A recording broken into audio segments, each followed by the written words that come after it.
আসসালামু আলাইকুম, আবিরা কিচেনে আজকে আপনাদের জন্য নিয়ে এসেছি ইউনিক একটা ফুলকপির রেসিপি।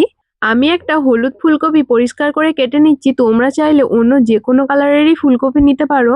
এবার 4-5টা কাজু বাদাম আর কিছুটা মগজদানা আর কিছুটা টক দই দিয়ে মিহি একটা পেস্ট বানিয়ে নিতে হবে। তোমাদেরকে দেখাই কতটা সুন্দর আর মিহি একটা পেস্ট তৈরি হয়ে গেছে।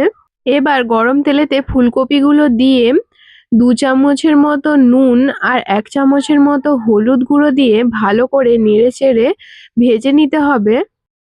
একটু নেড়েচেড়ে ভালো করে ভেজে তুলে নিতে হবে।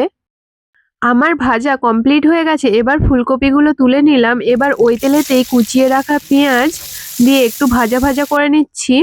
এবার মটরশুঁটি, আলু কুচি আর ধনেপাতা একসঙ্গেই দিয়ে দিলাম।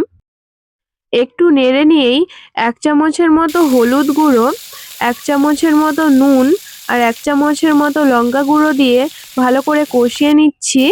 এবার সামান্য জল দিয়ে আরও কিছুক্ষণ কষিয়ে নিতে হবে। শেষে 1 চামচের মতো ধনে গুঁড়ো দিয়ে দিলাম।